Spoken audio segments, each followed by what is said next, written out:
Irmãos, nós estamos estudando um pouquinho sobre algumas religiões, seitas, heresias, né, falsas religiões também.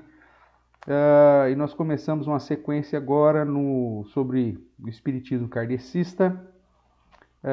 E já caminhamos aí bem essa questão histórica, essas questões dos fundamentos. E começamos a semana passada a tratar daquilo que os kardecistas ou os espíritas creem, né? Então vamos lá, nós vamos fazer uma leitura inicial e eu convido você a abrir a sua Bíblia lá em 1 Coríntios, capítulo 15.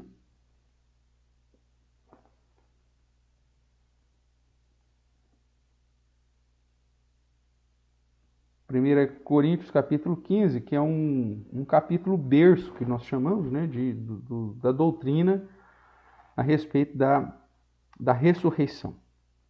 Então, eu convido você a abrir a palavra do Senhor lá, nós faremos a leitura, e na sequência faremos uma oração, para iniciarmos propriamente a nossa escola bíblica dominical deste domingo. Eu vou ler, os irmãos acompanham então, portanto. Aí. Irmãos, venho lembrar-vos o evangelho que vos anunciei, no qual recebestes, no qual ainda perseverais. Por ele também sois salvos, se retiverdes a palavra tal como vô-la preguei, a menos que tenhais crido em vão. Antes de tudo, vos entreguei o que também recebi, que Cristo morreu pelos nossos pecados, segundo as Escrituras, e que foi sepultado e ressuscitou ao terceiro dia, segundo as Escrituras. E apareceu a Cefas, que é Pedro, e depois aos 12. Depois foi visto por mais de 500 irmãos de uma só vez, dos quais a maioria sobrevive até agora, ou seja, até os dias que Paulo estava escrevendo, porém alguns já dormem. Depois foi visto por Tiago, o irmão de Jesus, filho de Maria. Mais tarde, Tiago se tornou pastor em Jerusalém, né? Depois foi, mais tarde, por todos os apóstolos. E afinal, depois de todos, foi visto também por mim, como por um nascido fora de tempo. Porque eu sou o menor dos apóstolos, que mesmo não sou digno de ser chamado apóstolo, pois persegui a igreja de Deus. Mas pela graça de Deus sou o que sou, e a sua graça que me foi concedida não se tornou vã. Antes trabalhei muito mais do que todos eles, todavia não eu, mas a graça de Deus comigo. Portanto, seja eu ou seja eles, assim pregamos e assim crestes. Ou seja, que Cristo morreu pelos nossos pecados, segundo as Escrituras, foi sepultado e ressuscitou ao terceiro dia, segundo as Escrituras. Essa é a base da pregação. Verso 12. Ora, se é corrente pregar-se que Cristo ressuscitou dentre os mortos, como, pois, afirma alguns dentre vós que não existe ressurreição dos mortos? Se não há ressurreição de mortos, então Cristo não ressuscitou. Se Cristo não ressuscitou, é vã a nossa pregação e vã a vossa fé. Se temos tido por falsas testemunhas, e somos tidos por falsa testemunha de Deus, porque temos asseverado contra Deus que ele ressuscitou a Cristo, a qual ele não ressuscitou, se é certo que os mortos não ressuscitam. Porque se os mortos não ressuscitam, também Cristo não ressuscitou. E se Cristo não ressuscitou, é vã a vossa fé, e ainda permaneceis nos vossos pecados. E ainda mais, os que dormiram, no sentido que eles estão mortos, né, que já morreram, os que dormiram em Cristo pereceram. Se a nossa esperança em Cristo se limita apenas a esta vida, somos os mais infelizes de todos os homens. Aí, o capítulo continua apresentando aí toda essa base dessa doutrina que é fundamental, prioritária dentro do cristianismo, que é a doutrina da ressurreição. Sem a ressurreição de Cristo, como Paulo diz, nós não teríamos nenhuma esperança e a nossa fé seria vazia. Mais à frente, inclusive, ele vai dizer a respeito, talvez dos versos mais difíceis, né, desse capítulo, no verso 29, que diz: de outra sorte, que farão os que se batizam por causa dos mortos? Se absolutamente os mortos não ressuscitam, por que se batizam? Por causa deles? Provavelmente, uma das possibilidades aqui não é que havia a prática do batismo em favor dos mortos, como muitos pensam, mas por causa deles, né? A ideia é que se Jesus não ressuscitou, ele está morto. Então por que você se batiza em relação aos mortos? Por que você batiza em relação a ter a mesma fé que aqueles que já dormem em Cristo? Então, uma das possibilidades aqui de interpretação do verso 29. Mas o foco é justamente a ressurreição. A ressurreição é uma doutrina base, fundamental da fé cristã e que a diferencia de todas as outras religiões, porque todas as outras religiões apontam para o fato da possibilidade de outras vidas, da reencarnação, ou simplesmente de que a vida é uma só, morreu, acabou.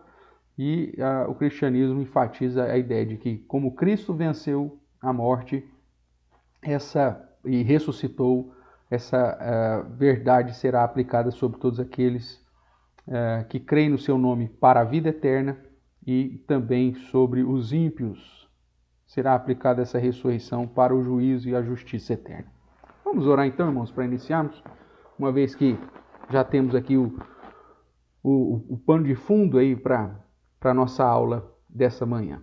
Oremos. Ó Deus de amor, nós bendizemos o teu santo nome e te agradecemos pelo privilégio de podermos estudar a tua palavra e buscar a tua presença. Que teu Santo Espírito nos ilumine, nos conduza a compreender mais e mais da tua vontade, fortalecer assim a nossa fé e, consequentemente, servir ainda mais ao Senhor. Abençoe a mim, a todos os meus queridos irmãos que estão nos acompanhando e que possamos, ó Deus, tirar dúvidas e crescer no conhecimento da tua palavra para a honra e glória do teu nome e para o nosso próprio bem. É o que nós clamamos no nome santo, poderoso de Jesus Cristo. Amém. Então vamos lá, irmãos. Eu vou até passar aqui os nossos slides, né? Para chegarmos aí no ponto que nós paramos da última vez.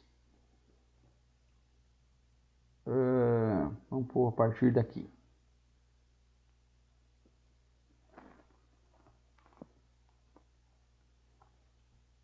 Ótimo.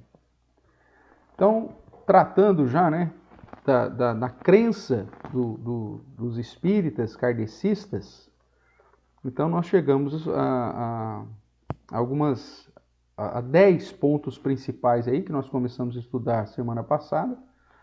E aí nós vimos que Allan Kardec ele apresenta o Espiritismo como sendo uma terceira revelação. É um dos pontos que nós vamos tratar, né? Como se ele fosse o Consolador. Nós vemos que, de fato, não é, porque o Espiritismo kardecista e o Evangelho segundo Allan Kardec, e o Evangelho segundo o Espiritismo, está em total desacordo com a palavra de Deus e a revelação de Deus constando no Antigo Testamento e Novo Testamento. Inclusive vimos que a própria palavra de Deus proíbe de uma maneira bastante clara e enfática a prática da necromancia, do ocultismo, né, de buscar essa comunicação com os mortos e tudo mais. E por isso que na semana passada, então, nós dividimos aí essas principais crenças do Espiritismo e o confronto com as Escrituras para que ficasse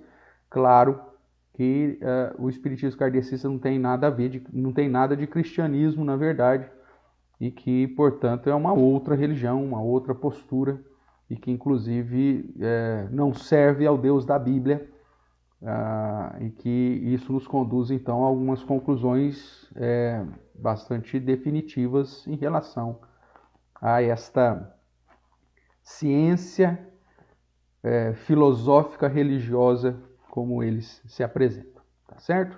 Então, semana passada nós estudamos aí sobre a comunicação com os espíritos, trabalhamos um pouquinho o texto lá de Saul, né, provando para você que mesmo aquele registro histórico da prática pecaminosa de Saul, lá em 1 Samuel, dizendo que a probabilidade de que Samuel tivesse voltado dos mortos, essa não se sustenta na própria Escritura, e na consequência natural dos fatos, inclusive deixando claro que Saul foi morto, né?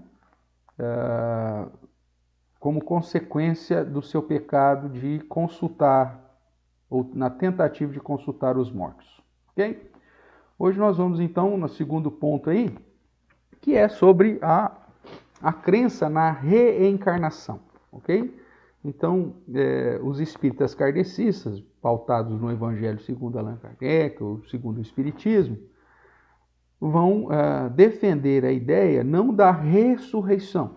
Nós temos três possibilidades, né, em relação à vida após a morte.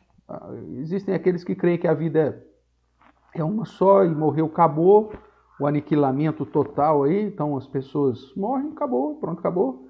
Isso é algo terrível na perspectiva humana, porque toda a postura ética, toda a prática moral de preservação de bons costumes, de manutenção, inclusive da preservação da própria raça, seria algo desprezível, né? Se não existe a vida após a morte, se não existe um Deus, se não existe a quem prestar contas, se não existe um julgamento, por que eu vou me preocupar em viver uma vida ética, uma vida, né, com moralidade? Ou seja, para aqueles que não têm esse senso de Deus, essa certeza de uma vida após a morte, de um juízo final, como a palavra de Deus nos revela, para esses o aqui e o agora é o que importa. Então, como Paulo vai dizer aqui em 1 Coríntios capítulo 15, né? Se como homem, ele diz no verso 32 aqui de 1 Coríntios capítulo 15, se como homem lutei em Éfeso com feras, que me aproveita isso?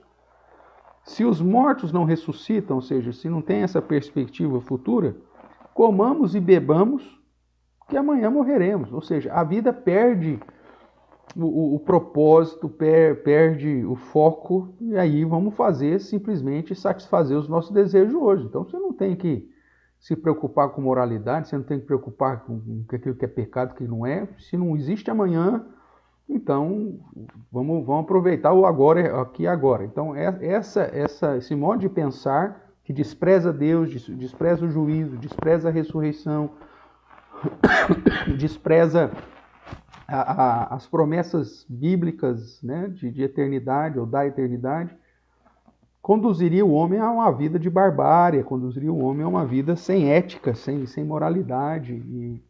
E é justamente isso que a gente vê, né, em alguns momentos na história, quando você tira Deus da história ou da sociedade, uma sociedade sem Deus, uma sociedade sem o temor, uma sociedade sem essa perspectiva da vida futura, ela se torna uma sociedade bárbara. Então, matar alguém se torna algo de preservação da própria vida e pronto, acabou. Não ser fiel, não formar família, não preservar os filhos também, os filhos não cuidar dos pais. Eu vejo, se não há uma perspectiva, se não cremos na perspectiva da ressurreição, de uma vida com Deus, de um juízo final, tudo é lançado fora. A segunda possibilidade, então, é a reencarnação, né? Que é a ideia de que nós podemos voltar em outros corpos, né? O foco da essência é justamente a nossa alma, o nosso espírito, né? E essa alma ou esse espírito, então, tem a capacidade de se reencarnar, ou voltar à vida em outro corpo. E dependendo das religiões, né? Você vai para as religiões orientais, não só um espírito que pode voltar na perspectiva de uma nova vida, num novo corpo, mas também num outro ser. né? Então, hoje eu posso ser o Everton, aí numa possibilidade futura, dentro dessa doutrina da reencarnação, amanhã eu posso ser um rato, pode ser um gato, pode ser sei lá, um animal qualquer, ou qualquer outro ser vivo dentro dessa possibilidade aí, principalmente das religiões orientais, né? O hinduísmo, o budismo e tudo mais. E é por isso que então se não se mata nada, né? O budismo principalmente, não pode matar uma barata, porque pode ser o seu bisavô que estava encarnado lá naquela barata, então você não pode, porque ele pensa nessa reencarnação. O espiritismo kardecista, ele vai focar mais essa ideia da reencarnação, você voltando, né, a vida através de um novo ser humano, né? E isso como um processo de aprendizado que pode te conduzir ou à purificação, à perfeição, ou te fazer recuar aí nesse processo de evolução espiritual. Então é essa forma que os espíritas creem. E o que a Bíblia diz? Né? O que a Bíblia ensina a respeito, então, dessa situação da vida pós-morte ou da esperança que temos que ter como indivíduo e como sociedade cristã. Então nós vemos vários textos que apontam para o fato de que Deus, do modo como Deus nos criou e, consequentemente, aonde deve estar a nossa esperança, né? Não no fato de voltar a essa vida em outra carne, em outro corpo, mas sim na expectativa de que seremos um dia apresentados diante do juiz de Deus, os que morreram com o seu corpo na presença dormindo, né, vendo a corrupção, mas a sua alma ou o seu espírito já na presença de Deus, os que foram alcançados em Cristo Jesus, já desfrutando ali da presença do trono de Deus, nesse lugar intermediário que nós chamamos de céu, e aqueles que viveram de modo a desprezar a obra de Cristo e não foram alcançados por essa graça, estão guardados, reservados também num lugar chamado de inferno, né? Esse lugar intermediário, aguardando também o juízo final, onde todos, justos e injustos, ressuscitarão para o juízo. Haverá então a separação, o juízo, o julgamento, a separação, e aí a inauguração do estado final, de novo céu, nova terra, e o lago de fogo e enxofre, um lugar de condenação eterna. Ok? Então é assim que nós cremos. Vamos referendar um pouquinho isso com os versos aí que nós separamos,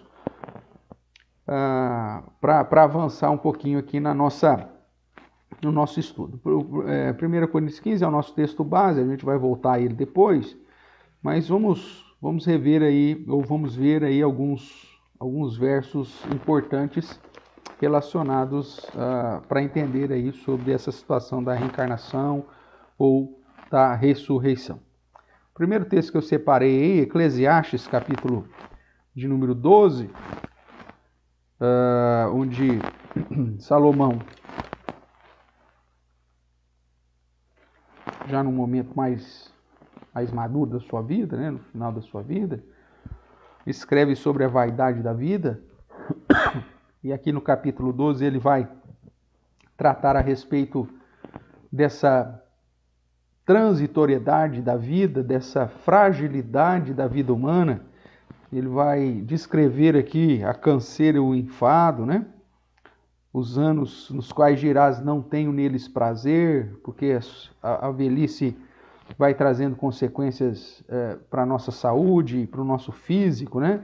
O verso 2, antes que a gente diminua a visão, antes que escureça o sol, a lua, as estrelas, e tornem a vir nuvens depois do aguaceiro, ou seja, a gente perca aí a nossa visão, no dia que tremerem os guardas da casa, né, os braços, já não ter mais firmeza, e a gente, um gafanhoto se torna aí um peso,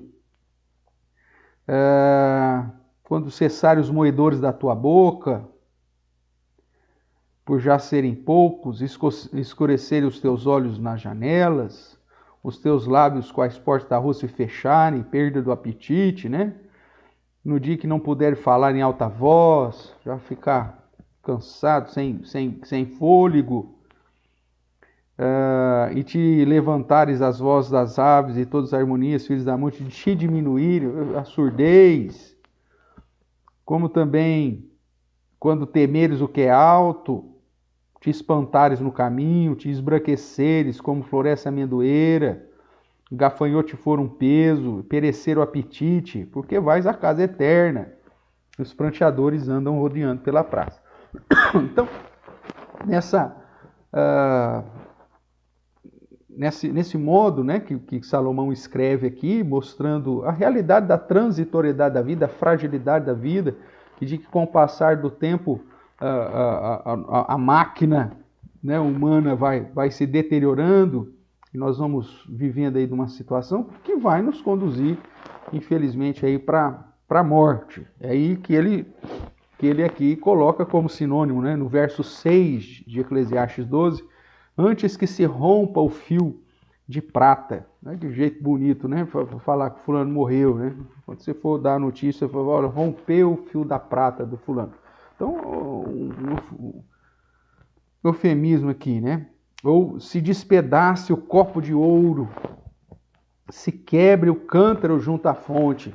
Então, se você for dar uma notícia de quando alguém morreu, use aí uns eufemismos, né, mais bonito, né? A gente na nossa cultura fala, o fulano bateu as botas, né? Vestiu o terno como que é? Terno de madeira, no bico do corpo, sei lá. Aqui nós temos umas expressões melhores, né? Rompeu o fio de prata, quebrou o copo de ouro, quebrou o cântaro junto à fonte, e se desfaça a roda junto ao pulso. Ou seja, são expressões que Salomão usa para apontar para o fato de que a pessoa morreu. E aí ele traz essa expressão aqui do verso 7, que é fantástica, né? Porque usa a mesma essência que nós vemos lá em Gênesis, quando da criação do homem, Deus fazendo o homem do pó da terra e soprando nele o espírito de vida, né? E aí nós vemos essa essência dicotômica que nós falamos, né? O corpo e alma, o corpo e espírito. Lembrando que espírito e alma na Bíblia são sinônimos. E aí ele diz então, explica o que acontece após a morte de uma maneira bem simples. Onde ele diz, o pó, a nossa matéria, o nosso corpo, volta ao pó como era. Vai ver a corrupção, né? vai se desfazer. E o espírito volta a Deus que o deu. Então, na perspectiva bíblica, a essência do homem é formada de duas partes apenas, né? O corpo, a matéria, e o espírito, ou a alma. Né? Essa influência de alma e espírito aí, muito mais gentílica, né? Muito mais helenística, da influência grega, romana, onde essa alma, que é a psique, referia-se aos pensamentos, às questões psicológicas. Mas dentro da visão judaica, o corpo é dividido apenas em duas partes. E mesmo quando você vai para o Novo Testamento, você vai encontrar lá dois textos que trata de uma expressão uma divisão entre alma e espírito. O primeiro texto em Tessalonicenses, que é uma comunidade gentílica, onde Paulo está falando sobre a santificação, o foco é a santificação, e ele diz, olha, santificai-vos o vosso corpo, a vossa alma e o vosso espírito. A ideia aqui é que Paulo não está dividindo a essência do homem em três partes, mas dentro de um contexto cultural de influência grega, o que ele está dizendo, olha, você tem que santificar a sua matéria, o seu corpo, você tem que santificar os seus pensamentos, a sua emoção, a sua psique, ou alma, e o seu espírito. Na verdade, então, o que Paulo está enfatizando é a totalidade da santificação. O cristão ele tem que ser santo em todas as esferas da vida, não só nas suas obras, mas nos seus pensamentos e na sua comunhão com Deus. Paulo não está ali defendendo a divisão do corpo humano ou da essência do homem em 3 partes. E o outro texto que fala de divisão entre espírito e alma, nós já estudamos também, é Hebreus, né, que diz a respeito da palavra de Deus. O foco é a Bíblia, é a palavra de Deus. Ele diz que a Bíblia ela é viva, ela é eficaz, é uma palavra fantástica, mais cortante do que espada de 2 gumes, ao ponto de dividir o indivisível. Aí ele usa ali 3 grupos de palavras, que na verdade são sinônimas, e ele diz que a palavra de Deus ela é maravilhosa porque ela pode dividir o propósito do coração e os pensamentos, mesma coisa, as juntas e a medula, mesma coisa, e alma e espírito, que é a mesma coisa. Então, o ênfase do texto de Hebreus é mostrar o poder da palavra de Deus em separar aquilo que, humanamente falando, seria impossível separar. Então, o foco bíblico é mostrar que a essência do homem é apenas matéria e a parte espiritual. Então, corpo e alma, o corpo e espírito. Alma e espírito sinônimos. E que depois da morte, obviamente, se a essência do homem é apenas 2 partes, nós só vamos ter 2 partes aqui. E segundo as Escrituras, a parte da matéria vê corrupção, volta ao pó, mas o espírito vai a Deus, que o deu. Né? E aí nós vamos ter outros textos que vão demonstrar que aqueles que creram no Messias, que esperaram a salvação em Cristo Jesus, essa alma ou esse espírito vai para a presença de Deus e esses estarão ali, como disse Jesus, no seio de Abraão, na presença de Deus, aguardando o dia final. Ou como o Apocalipse vai dizer, diante do trono do Senhor, já na presença de Deus, aguardando a conclusão do plano de Deus. E aqueles que são ímpios serão reservados nesse lugar intermediário, que nós chamamos de inferno, aguardando também o juízo. É o exemplo da história lá do rico e Lázaro, que Jesus conta, onde Lázaro vai para a presença de Deus e o rico vai para esse lugar de castigo, de tormento, aguardando, portanto, o dia final. Tudo bem?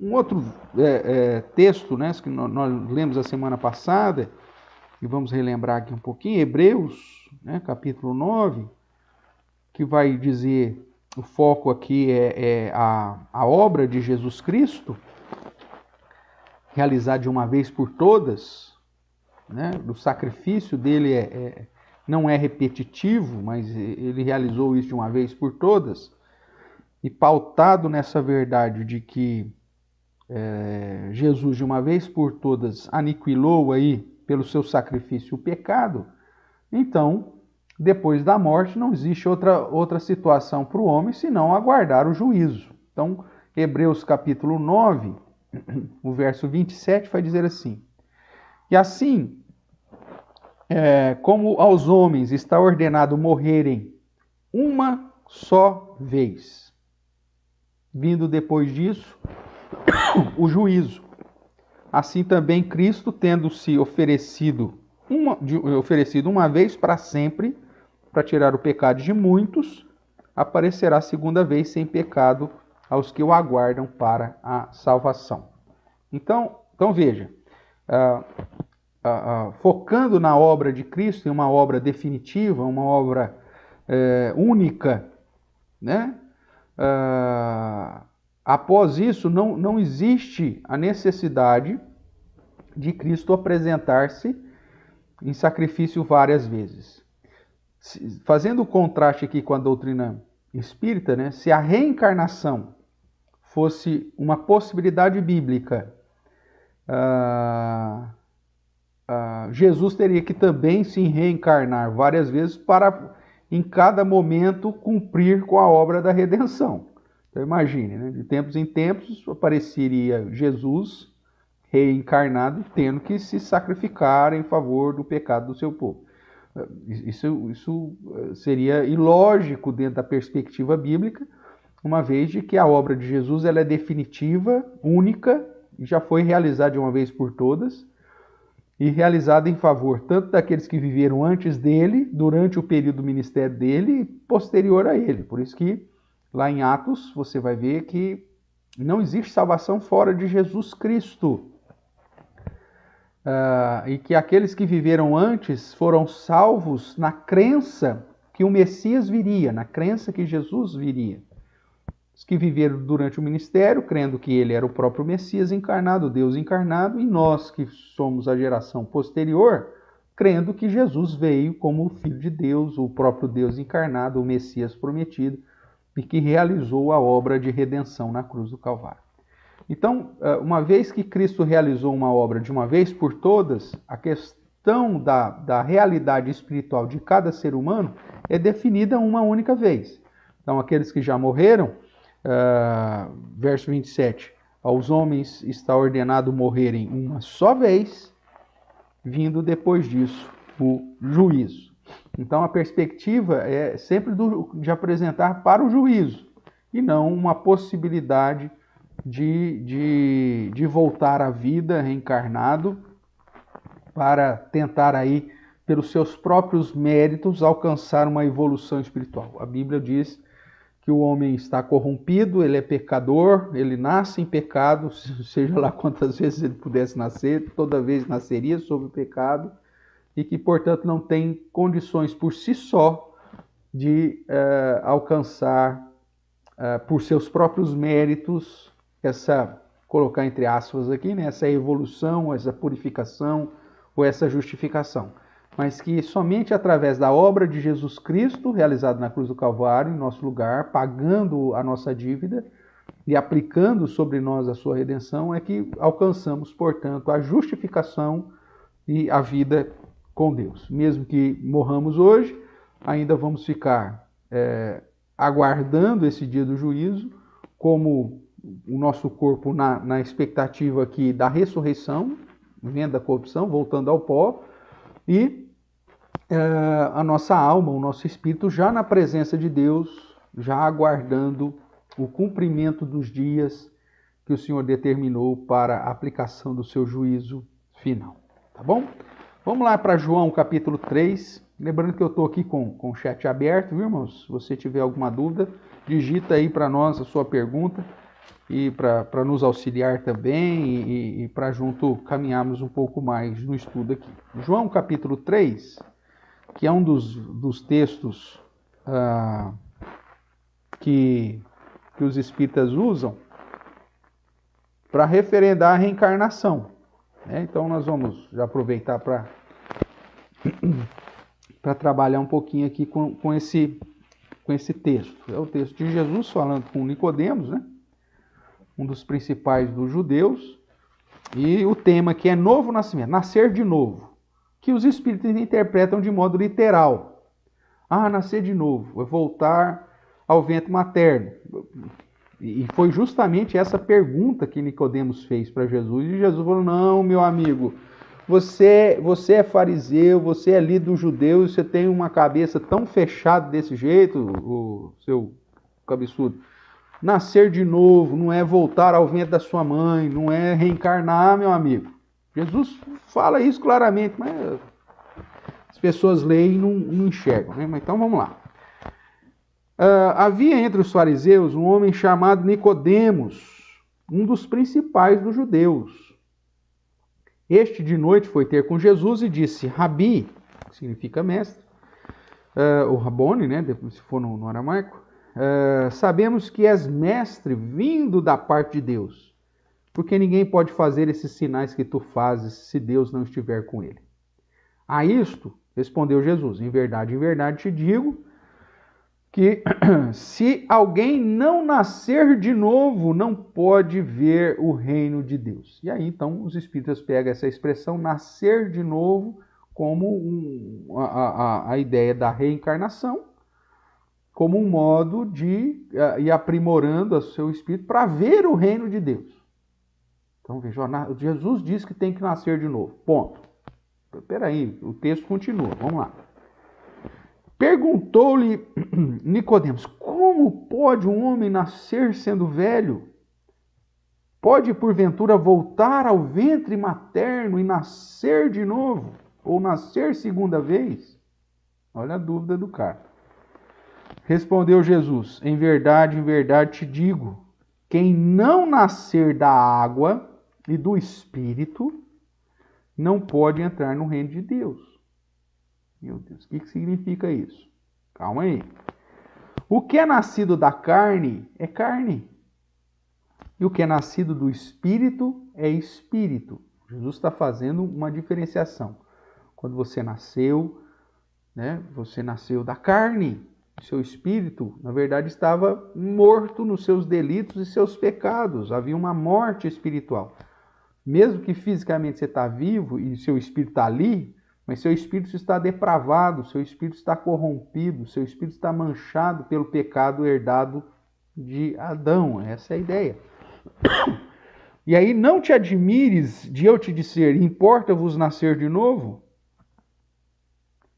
Veja agora o verso 8, que é explicativo. O vento é sinônimo aqui, irmãos, de espírito.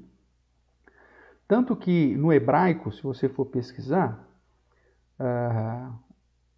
a mesma palavra para espírito é vento, ruá. Então, a ideia que Jesus traz aqui, ele está falando desse vento como sinônimo da ação do espírito. Então ele diz assim, o vento sopra onde quer, ouves a sua voz, mas não sabes de onde vem, nem para onde vai. Assim é todo o que é nascido do Espírito, apontando para esse ruá, para esse vento. Então ele está dizendo que o nascer de novo não é fruto do próprio homem, mas é a ação do próprio Espírito de Deus, que sopra onde quer, que age como quer e aonde quer. Então lhe perguntou Nicodemos, como pode suceder isto? Como que alguém pode nascer espiritualmente? Como que o Espírito pode tocar e fazer alguém nascer? Aí Jesus acudiu. Tu és mestre em Israel e não compreende essas coisas? Em verdade te digo que nós dizemos o que sabemos e testificamos o que temos visto. Contudo, não aceitais o nosso testemunho. Se tratando de coisas terrenas, não me credes. Como crereis se vos falardes das celestiais? Ora, ninguém subiu ao céu, senão aquele que de lá desceu, a saber, o Filho do Homem. E aí você vê aí um colchete, né? Provavelmente foi colocado depois para explicar que esse que é o Filho do Homem, agora que estava falando de Nicodemos, hoje está no céu. Por isso que é colocado em colchete, porque não está em todos os manuscritos. Mas é a ideia de falar da localização de Jesus hoje, né? E de modo porque Moisés levantou a serpente no deserto, assim importa que o Filho do Homem seja levantado, para que todo o que nele crê tenha a vida eterna. Lembra da figura da serpente, que era levantada no deserto para curar as pessoas. Todo mundo que olhasse para a serpente era curado numa série de enfermidades, inclusive das picadas das próprias serpentes que tinham no deserto. Jesus é aquele que foi levantado para trazer cura às nações, ou para trazer esse novo nascimento, ou nascimento espiritual. Então nós vemos aqui uma leitura um pouquinho mais atenta, já deixa claro que o que Jesus está tratando de novo nascimento, quando ele diz o homem tem que nascer de novo, ele não está falando do nascimento de carne, ele não está falando de reencarnação, mas ele está falando de conversão. Ele está falando de ressurreição espiritual. Ele está falando de nascer do Espírito. E o Espírito vir à vida, de passar por um novo nascimento. Ou que o próprio João vai dizer lá na primeira epístola, na primeira carta de João, que é ser nascido de Deus. Passar pelo processo dessa conversão, dessa mudança de vida, de se achegar para a luz, da luz vir até nós. E Jesus mostra aqui que esse novo nascimento, esse nascimento espiritual, não carnal, não reencarnação, mas o nascimento espiritual, que é a conversão, é fruto da ação do próprio Espírito de Deus, porque o Espírito Santo de Deus é que sopra onde quer. Não ouves a sua voz, não sabe de onde vem nem para onde vai. É assim o que é nascido do Espírito. O Espírito Santo vem e nos toca, o Espírito Santo vem e abre o nosso entendimento, né? Faz com que as escamas dos nossos olhos caiam e aí a palavra de Deus se torna algo claro e acessível a todos nós. Então, veja, a salvação passa por esse processo do chamado, da vocação, né? Ou da conversão, como nós podemos assim nomear. E essa conversão é o nascer de novo. Não é o nascer da carne, é o nascer do Espírito. Não é voltar à vida, não é se reencarnar, mas passar por esse vivo, por essa viva experiência da conversão, como o apóstolo Paulo vai dizer lá em Efésios, capítulo 2, verso 1, nós estávamos mortos nos nossos delitos e pecados e ele nos deu vida. Ou seja, ele nos ressuscitou. Essa ressurreição espiritual, nós que estávamos mortos nos pecados, passamos agora a sermos justificados em Cristo Jesus. Esse processo é um novo nascimento. Esse processo é chamado de conversão. Esse processo é chamado de primeira ressurreição. Esse processo é chamado de nascer de Deus nas Escrituras. E é disso que Jesus está tratando e não tratando de nascer da carne ou reencarnar, como infelizmente os espíritas acreditam. Tá bom? Então, usar João capítulo 3 como base para dizer sobre a reencarnação, porque Jesus disse que importa o homem nascer ou que alguém nascer de novo, senão não pode ver o reino de Deus, e interpretar isso como um nascimento da carne é desprezar o ensinamento do capítulo, que mostra que o nascimento é fruto da ação do próprio Espírito de Deus em nós, e se trata de um nascimento espiritual. O que é da carne nasce da carne, o que é espírito nasce do espírito. Verso 6, o que é nascido da carne é carne. Pronto, e o que é nascido do espírito é espírito.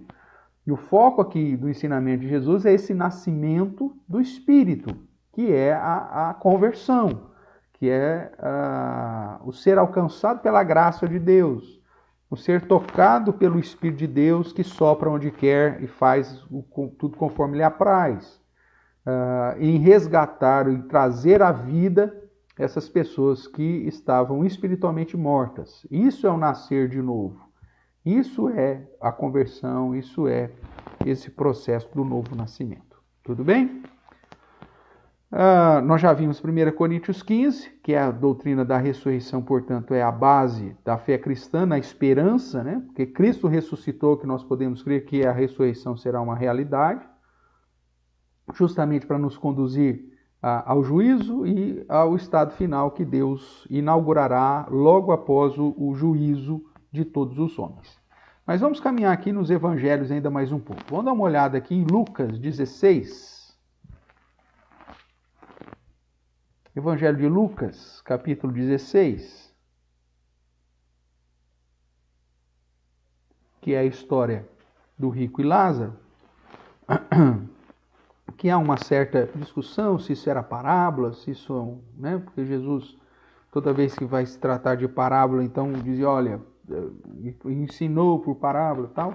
Mas independente da situação que você siga aqui, nós temos o ensinamento de Jesus e esse princípio ensinado aqui aponta para que depois da morte as pessoas têm dois destinos intermediários, ou a presença de Deus ou esse lugar de tormenta aguardando o juízo final, tá bom? Então vamos ver aqui o que diz Lucas 16, 19 em diante. Ora, havia certo homem rico que se vestia de púrpura, de linho finíssimo, e que todos os dias se regalava esplendidamente. E havia também certo mendigo, chamado Lázaro, coberto de chagas, que jazia à porta daquele, e desejava alimentar-se das migalhas que caíam da mesa do rico, e até os cães vinham lamber-lhe as úlceras. Aconteceu morrer o mendigo e ser levado pelos anjos para o seio de Abraão, e morreu também o rico e foi sepultado. No inferno, estando em tormentos, levantou os olhos e viu ao longe a Abraão e Lázaro no seu seio. Abraão, o pai, né, espiritual, aqui vamos assim dizer, representando aí essa presença de Deus. Então, clamando, disse: Pai Abraão, tem misericórdia de mim, e manda Lázaro que molhe em água a ponta do dedo e me refresque a língua, porque eu estou atormentado nesta chama. Disse, porém, Abraão: Filho, lembra-te que recebeste os teus bens em tua vida, e Lázaro igualmente os males. Agora, porém, aqui ele está consolado, tu, porém, em tormentos. E, além de tudo, está posto um grande abismo entre nós e vós, de sorte que os que querem passar daqui para vós outros não podem, e nem os de lá passar para nós. Então, replicou: Pai, eu te imploro que mandes à minha casa paterna, porque tenho 5 irmãos, para que lhes dê testemunho, a fim de não virem também para esse lugar de tormento. E respondeu Abraão: Eles têm Moisés e os profetas, ouçam-nos. Mas ele insistiu: Não, pai Abraão, se alguém dentre os mortos for ter com eles, arrepender-se-ão. Abraão, porém, respondeu: Se não ouvem a Moisés e os profetas, tampouco se deixarão persuadir, ainda que ressuscite alguém dentre os mortos. Veja que nessa história aqui nós temos vários pontos importantes, né, relacionados aí à doutrina espírita, de confronto com a doutrina espírita. Primeiro, que a palavra do Senhor nos aponta o fato de 2 lugares intermediários, né? Ele não vai tratar aqui do juízo, mas ele aponta que são lugares onde estarão aguardando alguma coisa de Deus. Aquilo que é chamado de seio de Abraão, a presença de Deus, recebendo ali os benefícios da presença de Deus, e o inferno, que é aqui chamado de um lugar de tormento, de destruição. Há um grande abismo, né? São lugares distintos e que incomunicáveis no sentido de que ninguém daqui pode passar para lá e ninguém de lá pode passar para cá. E essa situação então vai se perpetuar. A ideia aqui que o rico, né, pede para que Lázaro volte dos mortos. Ele não pede para ele voltar, mas ele pede para que o Lázaro volte, quando ele diz aí: eu te imploro, verso 27, Pai, eu te imploro que o mandes. Mandes quem? Mande a Lázaro. Não me mande a minha casa paterna. Ele não está pedindo para ele voltar, mas para que mandasse a Lázaro. E aí Abraão vai dizer que isso é impossível, né? E que mesmo, e veja o final, né? E mesmo que ele ressuscitasse, veja, não é a possibilidade de reencarnar Lázaro, né? De enviar o espírito de Lázaro para nascer de novo no sentido da reencarnação. A ideia que é apresentada na Bíblia de possibilidade é sempre da ressurreição. E qual que é a diferença, né? Já explicando aqui, da reencarnação para a ressurreição. Reencarnação é você voltar à vida numa nova carne. Ressurreição é você, o seu espírito, voltar à vida, vamos dizer assim, no sentido físico, mas no mesmo corpo. No mesmo corpo que você teve. Então, reencarnação é a ideia de um novo corpo. Por isso que Cristo encarnou. Encarnou, o texto vai dizer. Ele se tornou carne. E o próprio Deus se tornou carne. O reencarnar é o espírito voltar de novo a essa realidade da vida humana, de matéria e espírito. Então, a possibilidade da reencarnação não existe na Bíblia. O que existe na Bíblia é a encarnação, no momento que você nasce, ou como Cristo encarnou, né? Você nasceu dentro das possibilidades bíblicas, dentro da concepção. Há, então, essa ideia da fecundação, e uma das doutrinas que eu defendo, né, que essa questão da alma não é criada a cada fecundação, porque Deus já terminou com a sua obra da criação, que a alma não é retirada lá de um depósito do salão das almas e colocada em um determinado momento da fecundação, mas que isso é um processo natural no conceber, né, no momento da relação sexual, que há a consumação ali, naquele momento já é um ser almado, né? Isso, inclusive, é fundamental na perspectiva de que, no momento da concepção, que há o espermatozoide ligando ao óvulo, aqui você tem já a encarnação, já é um ser almado. E por isso, então, a visão bíblica do aborto é colocado, descartado em qualquer momento, né? Existe, obviamente, uma ética hierárquica, né, da preservação da vida da mãe em função do feto e tal, mas, na perspectiva normal, né, sem conflito ético, o aborto não é aceito em nenhuma circunstância, né? É lógico que nós temos aí alguns amparos bíblicos, dentro da questão do absolutismo graduado, como alguns chamam, ou do hierarquismo ético, onde a vida da mãe estiver correndo em risco, tiver que escolher entre a vida da mãe e o bebê, a vida adulta, eticamente falando, é mais importante do que uma vida intrauterina. Mas nesse caso, é a única exceção que dentro do conflito ético nos é permitido pensar na possibilidade do aborto. Mas, voltando para a ideia aqui original, então a alma, irmãos, ela é concebida no momento da concepção, né? No momento em que o espermatozoide e o óvulo se unem. E aqui é a encarnação, aqui você tem, então, o início da vida de alguém. E, consequentemente, depois que morre, então essa divisão. A matéria volta ao pó, o espírito volta a Deus. E não tem, segundo a Bíblia, a possibilidade desse espírito voltar em um outro corpo. Não, reencarnar. Essa possibilidade é jogada fora. A única possibilidade que a Bíblia apresenta é que esse espírito que já se separou da parte carnal, né, do corpo, voltar a essa mesma realidade. Pastor, mas foi decomposição, virou pó. Meu amigo, Deus fez do pó o ser humano. Então, a perspectiva da ressurreição, mesmo no estado, né, de putrefação, de decomposição, isso para Deus não é nada. Então, a ideia da ressurreição é a única possibilidade que a Bíblia apresenta. E por isso que, então, Abraão aqui vai dizer, mesmo que eu ressuscite alguém dentre os mortos, isso não tem o mesmo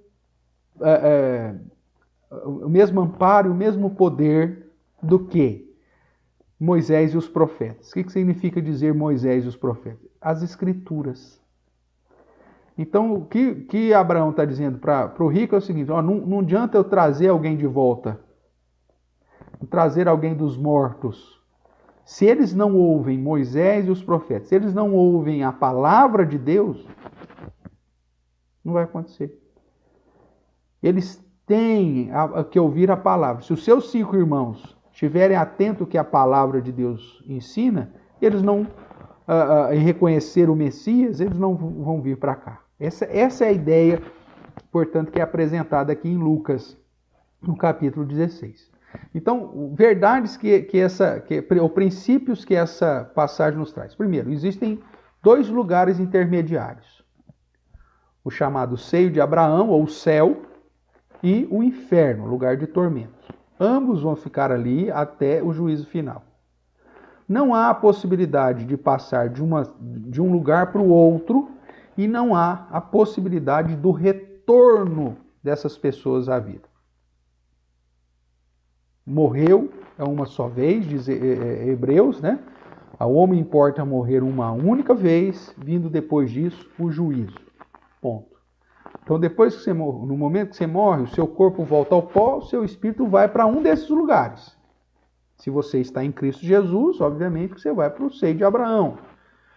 Se você desprezou a obra de Cristo, desprezou a luz, preferiu permanecer nas trevas, né, não foi alcançado pela graça do Senhor, você está ainda em condenação de uma maneira justa, porque todos nós somos passíveis à condenação, então você vai para esse lugar de tormento, que aqui é chamado de inferno. Mas são lugares intermediários. Quando do juízo final, o que acontece? Aí todos serão ressuscitados, justos e injustos, para serem julgados. Serão julgados, será feita a divisão, os benditos do meu Pai vão para o novo estado inaugurado, novo céu, nova terra, para toda a eternidade, e os condenados, segundo o seu próprio pecado e a sua própria condenação, serão enviados para um outro lugar, agora também eterno, chamado lago de fogo e enxofre, onde haverá a presença de Deus na perspectiva punitiva, de ira, de justiça por toda a eternidade. Enquanto que no novo céu e na nova terra, a presença de Deus, porque Deus está presente em todos os lugares, a presença de Deus com graça, com misericórdia e com amor e por aí vai. Ok? Então, dentro da visão bíblica, morreu, o seu espírito tem duas possibilidades. Ou para a presença de Deus, ou para esse lugar de tormento, ou para o céu ou para o inferno, aguardando o juízo. Paulo vai dizer que no dia que Jesus voltar, todos serão ressuscitados, os que estiverem vivos serão transformados para passar pelo juízo. Julgados, aqueles que forem achados em Cristo Jesus vão para o novo céu e nova terra, e aqueles que permanecerem no seu estado de condenação vão para esse lugar de condenação eterna. Tudo bem? Vamos caminhar mais um pouquinho aí por causa do nosso tempo. João capítulo 11. Se tiver pergunta aí, irmãos, fiquem à vontade. João capítulo 11. Nós vamos aqui sobre a ressurreição de Lázaro, né? Apesar da história lá ser de Lázaro, o nome de Lázaro, não é o mesmo Lázaro aqui. Mas a ideia, Lázaro era um nome comum, né? Então talvez por isso que tenha sido usado isso. Então vamos lá, aqui na história de João capítulo 11, de 11 a 44, você tem mais expressões relacionadas a reforçar esse princípio da ressurreição e do juízo. Né? Vou ler aqui, os irmãos acompanhem. Isso dizia depois, e depois lhe acrescentou: nosso amigo Lázaro adormeceu, mas vou para despertá-lo. Disseram-lhe, pois, os discípulos: Senhor, se dorme, estará salvo. Jesus, porém, falara com respeito à morte de Lázaro. Então veja, esse sinônimo de falar, os que dormem em Cristo, é um sinônimo de falar, morreu, rompeu o fio de prata, quebrou o copo de ouro, lembra lá? Despedaçou o cântaro junto à fonte, lembra? Então é a mesma coisa. Então Jesus, porém, falara com respeito à morte de Lázaro, mas eles supunham que tivesse falado do repouso do sono. Então Jesus lhes disse claramente: Lázaro morreu. E por vossa causa me alegro de que não estivesse lá, para que possais crer, mas vamos ter com ele. Então Tomé, chamado Dídimo, disse aos condiscípulos: vamos também nós para que morramos com ele. Porque eles sabiam que os judeus queriam matar Jesus e voltar lá para a Judéia era correr risco de vida. Então, chegando Jesus, encontrou Lázaro já sepultado de 4 dias. E essa expressão é importante porque dentro da cultura judaica, né, havia uma tradição que até 3 dias, né, a ideia é que o espírito estava ali ainda.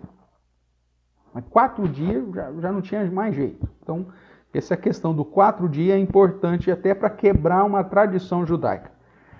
Ora, Betânia estava a cerca de 15 estádios perto de Jerusalém. Muitos dentre os judeus tinham vindo ter com Marta e Maria para consolar a respeito do seu irmão. Marta, quando soube que vinha Jesus, saiu ao encontro. Maria, porém, ficou sentada em casa. Disse, pois, Marta a Jesus: Senhor, se estiveras aqui, não teria morrido meu irmão. Mas também sei, mesmo agora, tudo quanto pedires a Deus, Deus te concederá. Declarou Jesus. Teu irmão há de ressurgir. Não é a ideia de reencarnar, mas de ressurgir. E aí Marta, que é uma expressão fantástica, né? De confissão de fé, principalmente para uma mulher, obviamente, que dentro do contexto de serem amigos de Jesus, deve ter ouvido os ensinos de Jesus sobre isso, de uma maneira bem viva, e ela aqui expressa um conhecimento doutrinário fantástico. Ela diz assim: eu sei, replicou Marta, que ele há de ressurgir na ressurreição, no último dia. Então, biblicamente falando, todos aqueles que já morreram, o corpo volta ao pó e o espírito vai a Deus e fica aguardando até o último dia para a ressurreição. Essa expressão de Marta aqui é a declaração de fé dos cristãos sobre a morte. Não de reencarnação, mas de ressurreição. De que aqueles que já morreram, o corpo está voltando ao pó, decomposição, mas o espírito está na presença de Deus, aguardando o dia final, o último dia. Porque no último dia, todos serão ressuscitados para o juízo final. Tá bom? Disse-lhe Jesus: eu sou a ressurreição e a vida. Quem crê em mim, ainda que morra, viverá. E todo o que vive e crê em mim não morrerá eternamente. Crês isso? Ele está falando da morte eterna, tá? Sim, Senhor, respondeu ela, eu tenho crido que tu és o Cristo. Veja a confissão de fé dessa mulher, reconhecendo Jesus como o Messias, o Filho de Deus que devia vir ao mundo.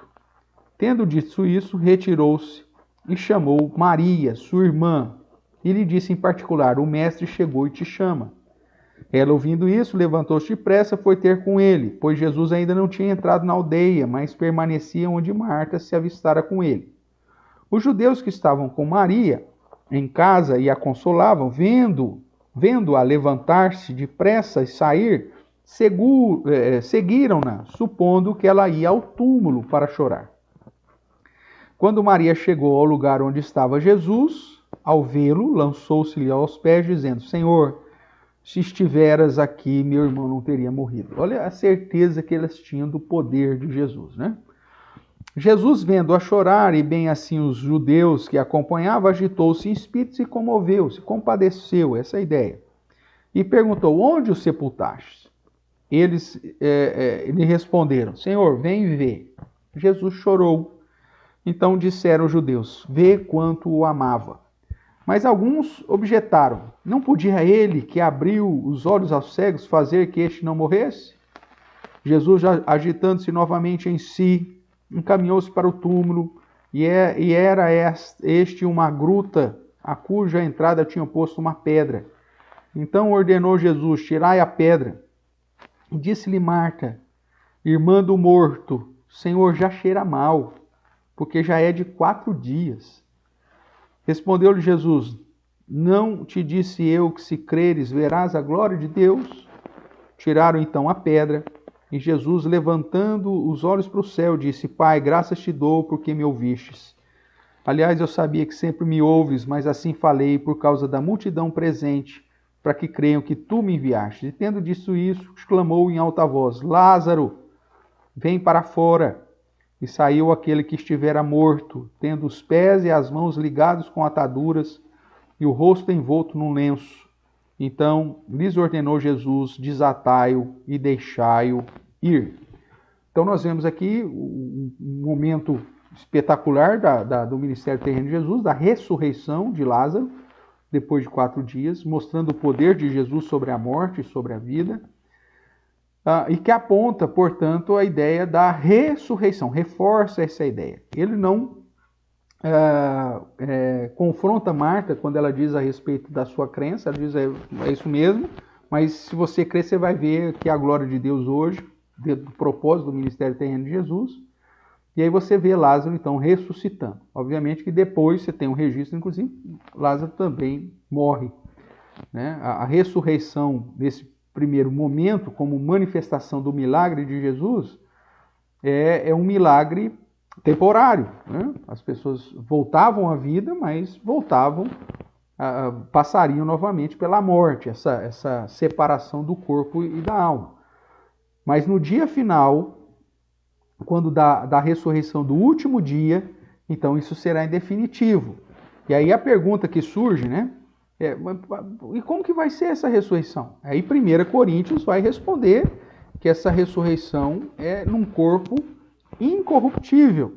Será um corpo à semelhança do próprio corpo de Cristo, ressuscitado, um corpo que não está mais sujeito ao pecado, que não está mais sujeito às consequências do pecado, às enfermidades e tudo mais. Pastor, em que idade que nós vamos voltar? Não sei, isso é mistério de Deus, né?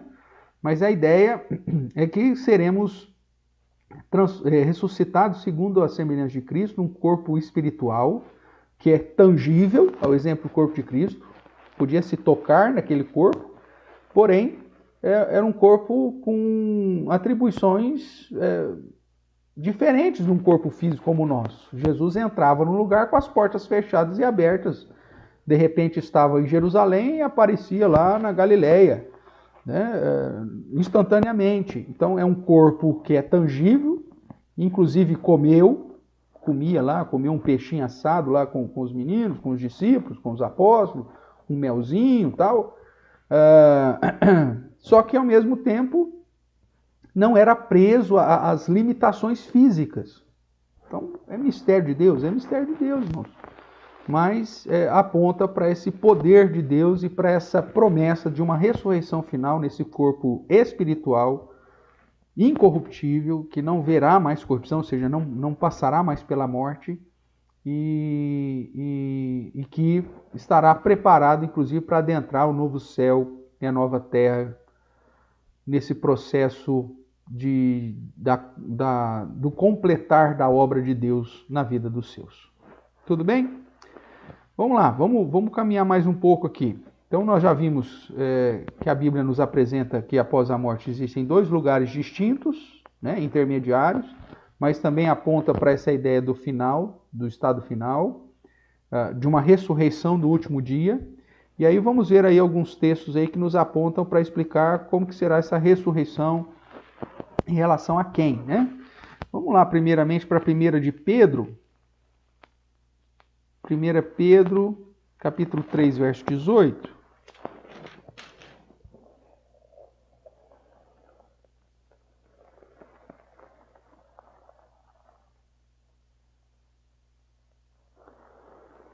Que reforça a ideia da morte, da ressurreição de Jesus, né? 1 Pedro, capítulo 3, 18, diz assim: pois também Cristo morreu uma única vez pelos pecados, os justos pelos injustos, para nos conduzir ou para conduzir-vos a Deus, morto sim na carne, mas vivificado no Espírito. A ideia, portanto, da obra de Cristo, né, adquire essa ideia da redenção completa dos seus, morrendo uma única vez, um sacrifício necessário, porém único, e que de uma vez por todas liquida o peso do pecado sobre a vida daqueles que foram recebidos em Cristo Jesus. Um outro texto interessante aqui, Daniel, o profeta Daniel, capítulo 12, verso 2.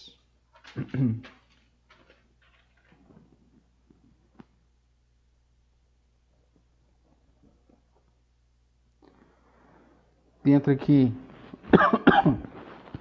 dessa visão final, né, que Daniel recebe, detalhando aí sobre a grande tribulação, sobre a questão final, ele vai dizer de um modo específico aí no verso 2, né? Eu vou ler o 1 e o 2 aqui. Nesse tempo se levantará Miguel, o grande príncipe, o defensor dos filhos filhos do teu povo, e haverá tempo de angústia, qual nunca houve. Isso aqui é a grande tribulação, desde que houve nação até aquele tempo. Mas naquele tempo será salvo o teu povo, todo aquele que for achado inscrito no livro, os eleitos, né? E muitos dos que dormem no pó da terra ressurgirão. Aí já está falando do último dia, né? Uns para a vida eterna e outros para a vergonha e horror eterno. Então a Bíblia nos apresenta que haverá uma ressurreição no último dia. Por que muitos? Porque vai ter outros vivos, né? Não todos ressurgirão, porque alguns estarão vivos e esses não passarão pela ressurreição, porque não vão passar pela morte física, serão transformados, é o que Paulo vai dizer lá em Tessalonicenses. Então, os que tiverem morrido, esses serão ressuscitados. Porém, todos que já morreram, por isso que é distinto, dois grupos. Uns serão ressuscitados para a vida eterna e outros para a vergonha e horror eterno. Então, apontam primeiro para esse lugar distinto, né, intermediário, céu e inferno, a ressurreição de todos, justos e ímpios, os justos, justificados em Cristo Jesus, para a vida eterna, e os condenados por conta do seu próprio pecado para esse lugar de vergonha e horror eterno, como nos diz aqui Daniel. Olhando ainda Isaías,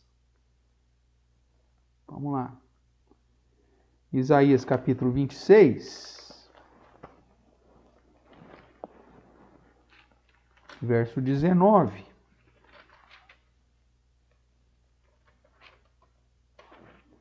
Diz assim: os vossos mortos e também o meu cadáver viverão e ressuscitarão.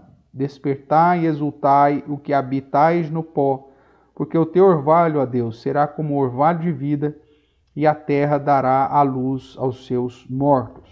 Mais uma vez, a ideia aqui da ressurreição, né?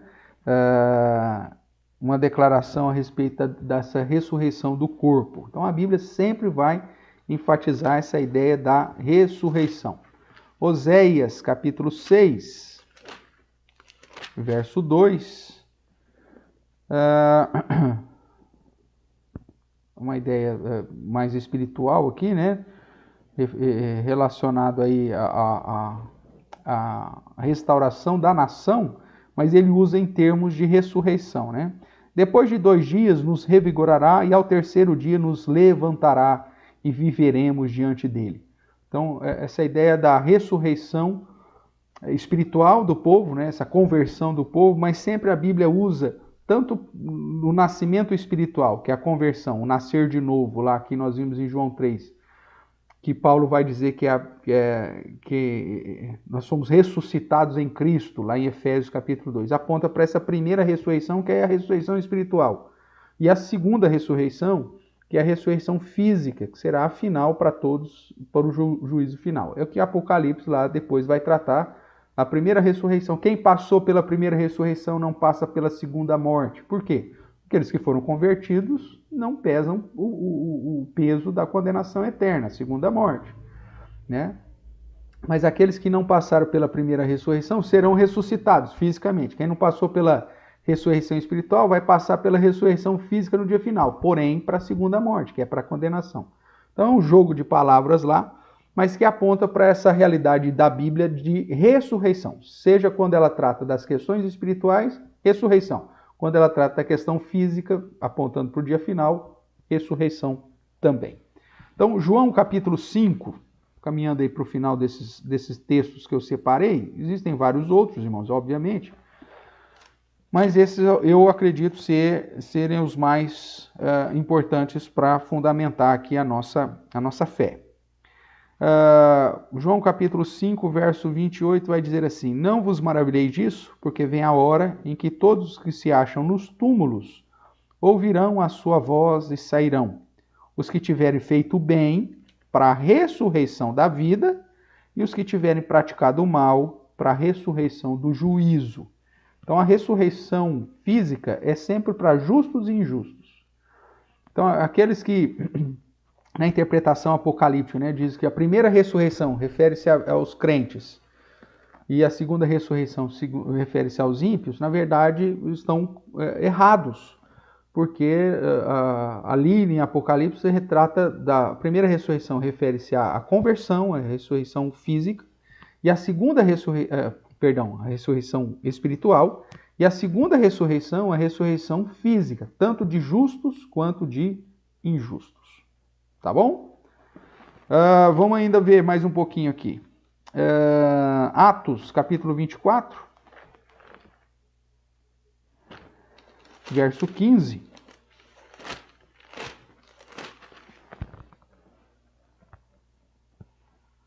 Eu vou ler aqui o verso 14.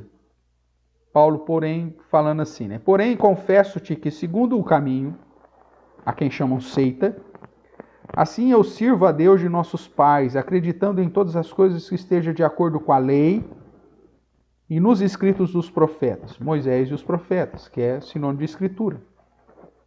Tendo esperança em Deus, presta atenção agora, como também estes a têm, de que haverá ressurreição, tanto de justos como de injustos. Então, a ressurreição física final, para o dia final, vai ser tanto de crente como para o descrente, para o justo e para o injusto, para aqueles que foram justificados em Cristo e para aqueles que não foram. Então, é uma única ressurreição, que é a ressurreição final, para o juízo final. Então, todos que passaram pela morte, que estão na sepultura, sejam eles justos e injustos, no dia final ressuscitarão. Haverá um juízo, a separação. Os que foram justificados em Cristo, depois desse juízo, serão elevados ao céu. Aí você tem o arrebatamento da igreja, depois do juízo. O arrebatamento da igreja não é antes, é depois do juízo. O milênio já está acontecendo, Jesus já reina hoje. Os últimos dias já foram inaugurados lá em Atos 2, quando Pedro diz que nos últimos dias o Senhor cumpriu as profecias de Joel. Então, irmãos, nós estamos vivendo os últimos dias, né? As portas aí da grande tribulação, aguardando o retorno do Senhor Jesus, obviamente. E o dia final. Se nós estivermos vivos, Paulo vai dizer, então nós seremos transformados nessa situação. Nós não passaremos pela morte, mas seremos transformados. E os que já tiverem morrido serão ressuscitados. Justos e injustos era a esperança e a pregação de Paulo aqui. Tá bom? E o último verso aí, que eu separei para nós, Apocalipse, né? Capítulo 20.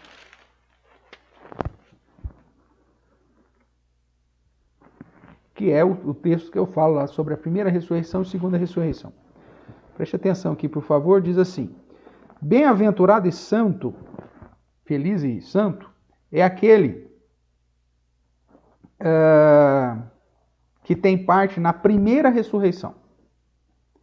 Sobre estes, ou seja, aqueles que passaram pela primeira ressurreição, a segunda morte não tem autoridade. A morte eterna não tem autoridade. Por quê? A primeira ressurreição refere-se à conversão, ao nascer de novo, ao novo nascimento. É a ressurreição do Espírito. Nós estávamos mortos em nossos delitos e pecados e Ele nos deu vida. E por isso fomos ressuscitados com Cristo. Essa é a primeira ressurreição. Então, quem foi alcançado pela graça de Deus não vai passar pela segunda morte, que é a condenação. Então, a primeira ressurreição não se trata da ressurreição só de justos, mas é a ressurreição espiritual, daquela que acontece durante nossa vida, o nosso chamado, o nosso momento da conversão. Esses não têm, sobre esses a morte, a segunda morte não tem autoridade, ou seja, por isso nós não seremos condenados. Pelo contrário, serão sacerdotes de Deus e de Cristo e reinarão com eles 1000 anos. Ou seja, nós que fomos alcançados na primeira ressurreição, que é a ressurreição espiritual, que é o nascer de novo, o novo nascimento, nós então hoje já somos sacerdotes e reinamos com Cristo aqui. Por isso que nós somos a boca de Deus, por isso que nós pregamos o Evangelho, por isso que nós anunciamos o Evangelho. Ok? Então, irmãos, a ideia é que a primeira ressurreição é a ressurreição espiritual, que me garante a certeza de que eu não vou passar pela segunda morte, que é a condenação. Agora, a segunda ressurreição, se tem a primeira, tem a segunda. A segunda ressurreição refere-se à ressurreição física, onde todos passaram. Todos que já morreram, sejam crentes ou não, justos e ímpios. E a ressurreição física que vai acontecer no último dia, é para o julgamento. Aqueles que não tiveram parte na primeira ressurreição, que é a espiritual, quando passarem pela segunda ressurreição, então veja, ó, os que não tiveram parte na primeira ressurreição, que voltarem à vida na segunda ressurreição para o juízo, esses estarão debaixo do poder da segunda morte, ou seja, da condenação eterna. Somente aqueles que foram ressuscitados espiritualmente, a primeira ressurreição, a segunda morte não tem poder sobre eles. Então vai ser ressuscitado segunda vez, que é fisicamente, serão julgados, mas serão justificados em Cristo Jesus, e justificados em Cristo Jesus não receberão o dano da morte eterna, da segunda morte. Tá bom? Essa segunda morte aqui é a morte eterna, em contraste com a primeira morte, que é a morte física, então, que é a morte onde há a separação do corpo e da alma ou do corpo, do espírito. Tudo bem até aqui, irmãos? Então, olhando aí para os kardecistas, né, nós vimos, tem mais um texto que eles usam para referendar a ideia da reencarnação. Tá? E eu quero chamar a sua atenção para esse texto, para a gente finalizar a nossa aula, uma vez que o segundo texto aqui, ó, é João 3, nós já vimos que é o ensino da reencarnação para eles, que eu já mostrei para você que o nascer é nascer espiritual e não nascer carnal, não nascer de novo, não reencarnar. Mas tem um texto, então, que eu chamo a sua atenção, que é Mateus 11.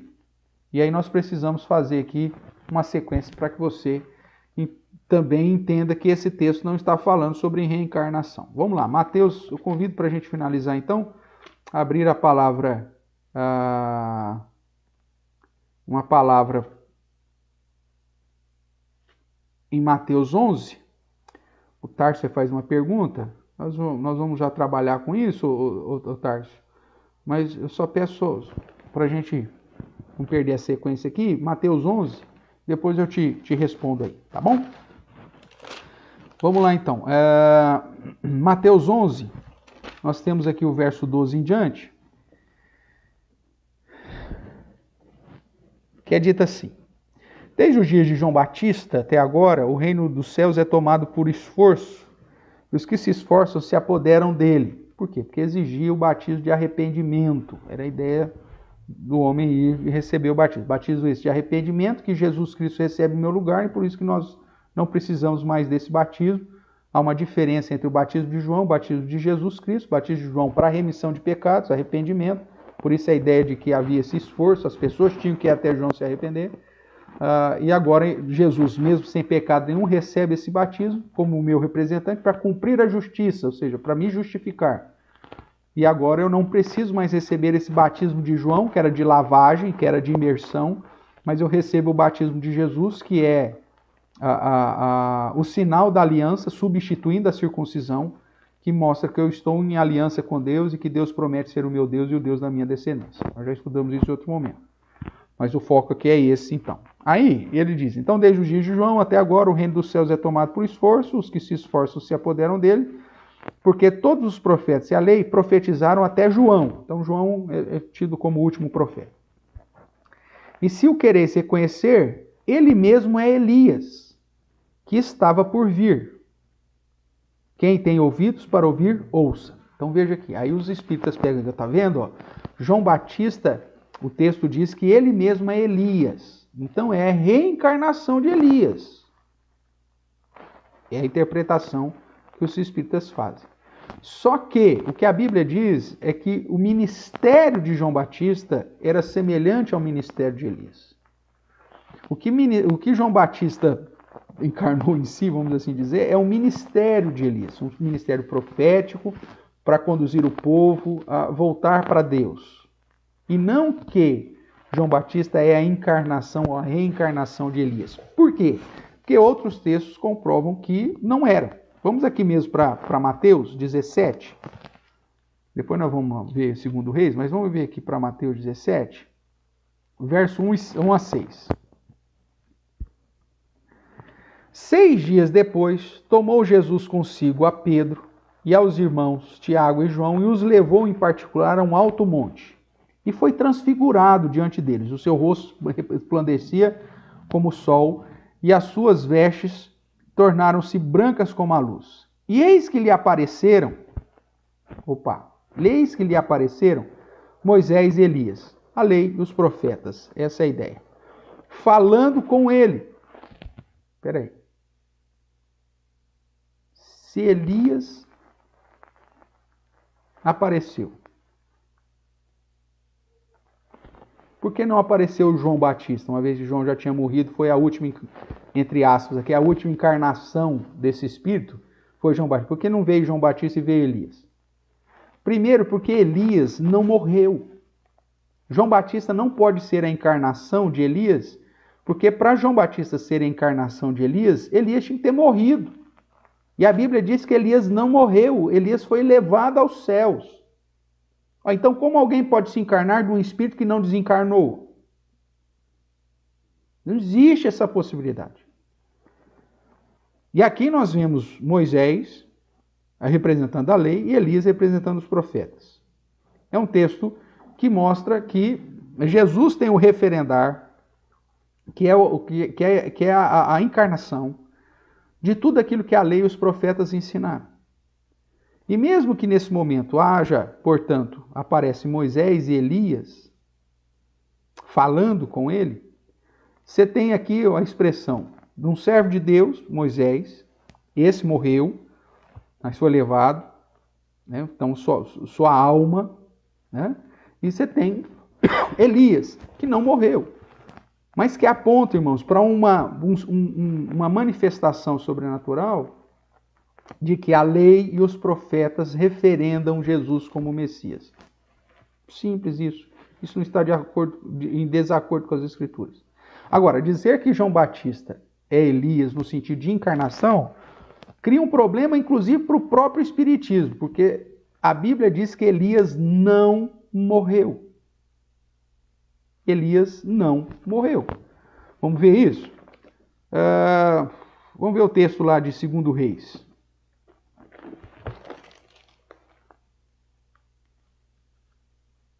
Segundo livro dos Reis, capítulo 2.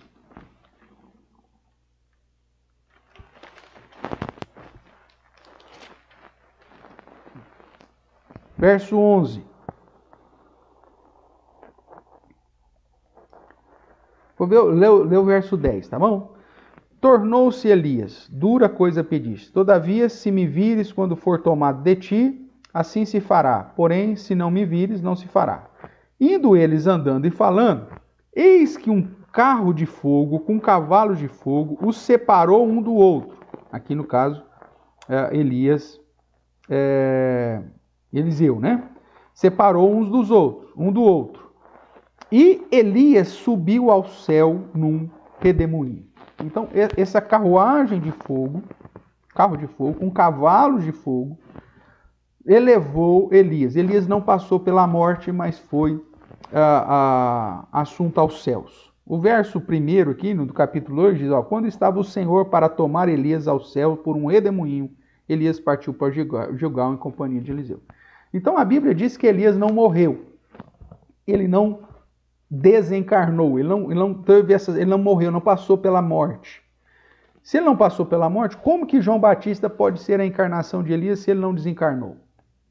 E como que Elias aparece depois a Jesus naquela visão que eles tiveram lá no Monte da Transfiguração? Veja, por si só, essa afirmação dos espíritas de que João Batista é a reencarnação de Elias cai por terra, porque a própria essência da reencarnação não teria base no fato de Elias não ter morrido. Outro texto aí para finalizar essa parte, irmãos, João, capítulo 1.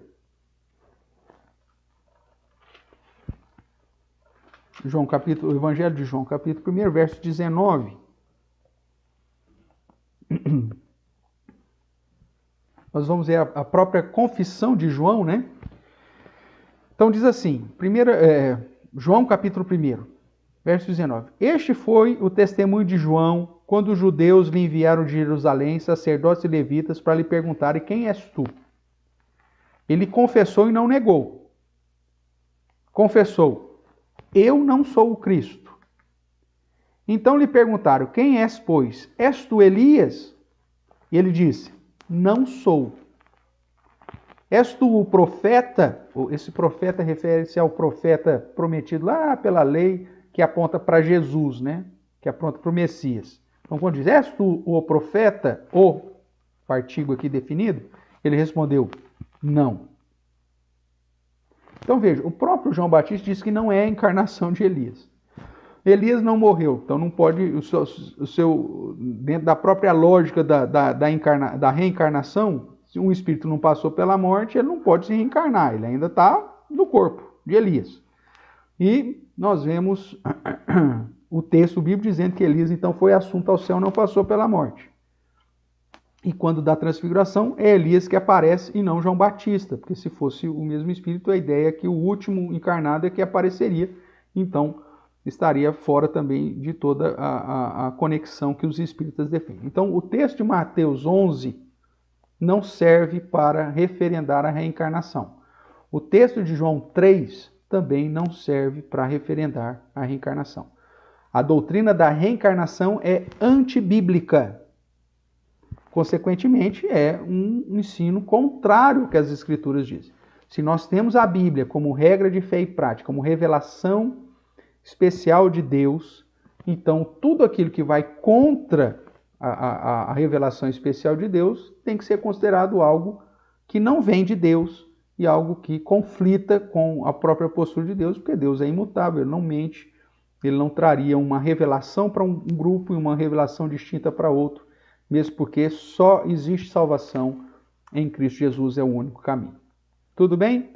Então, irmãos, a ideia da doutrina da reencarnação ela não tem base bíblica em nenhum texto e, na verdade, a doutrina da ressurreição confronta duramente a doutrina da reencarnação e é mais um dos pontos que faz do espiritismo e do espiritismo kardecista, na visão bíblica, uma heresia.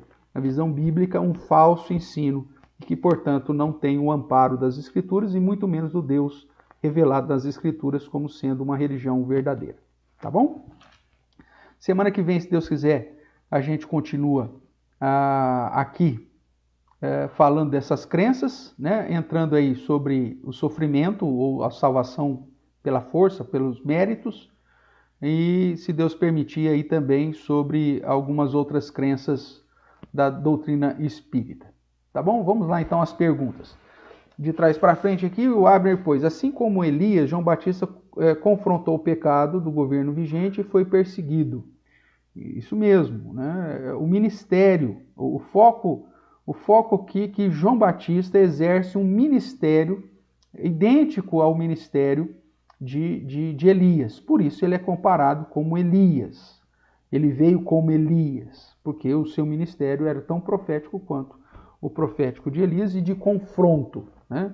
Da mesma forma como o Abner bem colocou aí, Elias confrontando a casa de Jezabel, né? E o governo vigente, e João Batista também se levantando contra Herodes e a postura pecaminosa dele. Tá bom? Aí vamos lá, o Tárcio Leal então pergunta: pastor, a ICAR é uma seita também? A ICAR é a Igreja Católica Apostólica Romana. Nós ainda vamos estudar sobre isso, viu, Tárcio? Dentro dessa sequência aqui. Mas quais as características, né? Deixa eu aproveitar aqui, Tárcio, para te responder isso. Deixa eu voltar aqui.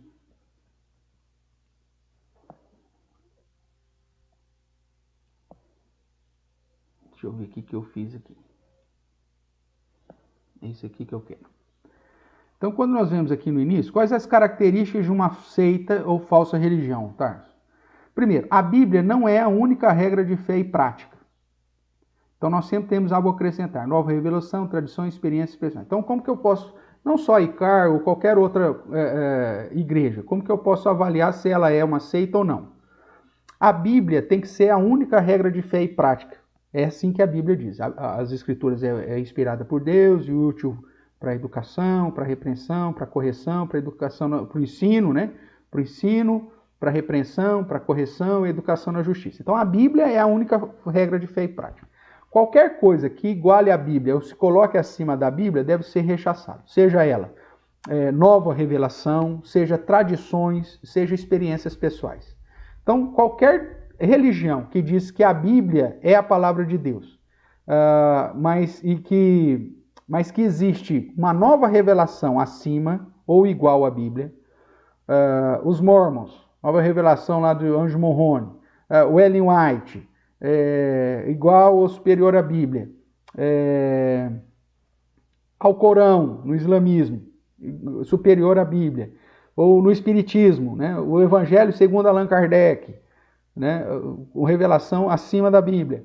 Então, já caracteriza como uma falsa religião, na visão bíblica. Se eu tenho a Bíblia como palavra de Deus, e ela como meu critério de segurança, então tudo aquilo que se coloca no mesmo patamar ou acima dela deve ser rechaçado. A Bíblia deve ser a única regra de fé e prática. A tradição da igreja determina práticas da igreja, mesmo que esteja contrária à Bíblia. Opa, isso aqui já é uma característica de seita, tá? Já me deixa com a pulga atrás da orelha. Segundo, Jesus Cristo não é o centro e geralmente não é o único mediador entre Deus e os homens. Eles exaltam Jesus como Deus, filho de Deus, aquela coisa toda, um espírito evoluído, mas não como Deus encarnado, ou como único mediador. A obra de Cristo não é suficiente, precisa de algo a mais. Já duas pulgas atrás da orelha. A salvação não é pela graça, a salvação é pelos méritos humanos. A Bíblia diz: vós sois salvos pela graça, mediante a fé, isso não vem de vós, é dom de Deus, não de obras, para que ninguém se glorie. Então a salvação é pela obra de Cristo em nosso favor, e não qualquer obra nossa que vai alcançar a salvação. Então qualquer religião que coloque a salvação através de Cristo, mais associada a uma prática humana, as boas obras, as penitências, as indulgências ou qualquer outra coisa que está no mesmo patamar da obra de Cristo e às vezes acima dela, para ser salvo você tem que fazer isso, para ser salvo você tem que fazer aquilo. Não. Eu sou salvo em Cristo pela graça, e porque eu sou salvo em Cristo, aí as minhas obras vão estar debaixo dessa grandeza de Cristo.